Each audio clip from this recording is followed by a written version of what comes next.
Hello everyone, JEE main PYQ question series की इस video में आपका स्वागत है। देखो, इसमें दिया हुआ है the moment of inertia of a solid disc rotating along its diameter. क्या है? सॉलिड डिस्क है और डायमीटर के अबाउट रोटेट कर रहा है। Is 2.5 times higher than the moment of inertia of the ring rotating the similar way.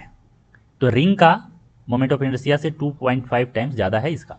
The moment of inertia of the solid sphere, ध्यान रखना सॉलिड स्फीयर यहाँ पे आ गया, which has same radius as the disc and rotating the similar way is n times higher than the moment of inertia of the given ring से n times है, तो value of n क्या होगा? ठीक है। Consider all the bodies have equal masses, mass क्या है? Equal है। चलो देखते हैं यहाँ पे। यह हो गया मेरा डिस्क,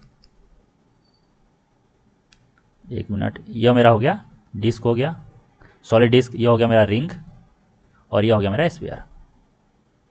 ये इसके अबाउट ऐसे रोटेट कर रहा है, ठीक है, डायमीटर के अबाउट। तो इसमें तो कोई फर्क पड़ेगा नहीं, क्योंकि यह सारे के सारे डायमीटर ही होते हैं, इसमें फर्क पड़ेगा। सभी का मास सेम है, तो मैं मान लिया कि इसका भी मास सेम, इसका भी मास सेम और इसका भी मास सेम। अब बोलो इसका मान लेते हैं कि इसका जो रेडियस है यहाँ से, इसका रेडियस को मैं मान ले रहा हूँ R1, ठीक है। जब इसका रेडियस R1 हुआ तो बोला कि यह सिमिलर है इससे, तो इसका भी रेडियस कितना हो गया? इसका भी रेडियस हो गया R1, ठीक है भाई। लेकिन इसका रेडियस क्या है? रिंग का रेडियस अलग है, तो इसे मैं मान ले रहा हूँ रेडियस इसका है R2। अब देखो, सभी का moment of inertia along diameter अगर लिखना चाहें तो आई का कितना होता है? आई ऑफ डिस्क में इसे 1 बोल दे रहा हूँ, इसे 1 बोल दे रहा हूँ, इसे 2 बोलूँगा, इसे 3 बोलूँगा। तो I1 जो होगा वह क्या होगा? डिस्क का moment of inertia along diameter जो होता है वह होता है mr²/4। तो यहाँ पे m हो गया R1²/4।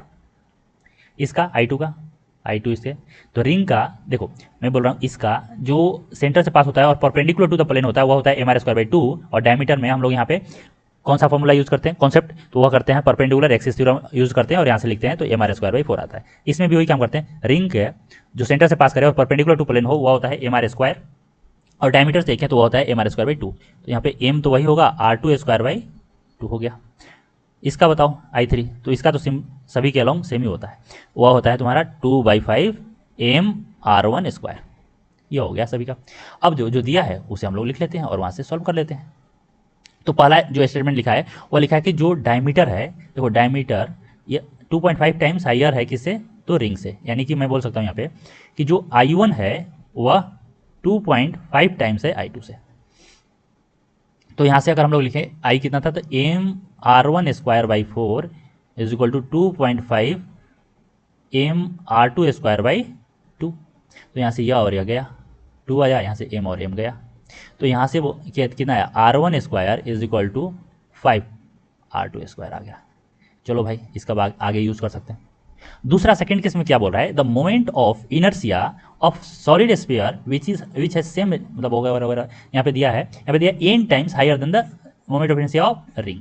यानी यहाँ पे क्या बोल रहा है कि जो I3 है वह n टाइम्स I2 है, ठीक है। तो यहाँ पे लिखो, तो यहाँ से इसका वैल्यू कितना है? तो 2/5 mr1², और यहाँ पे आ गया n इंटू I2 कितना है? तो यह आ गया mr2²/2।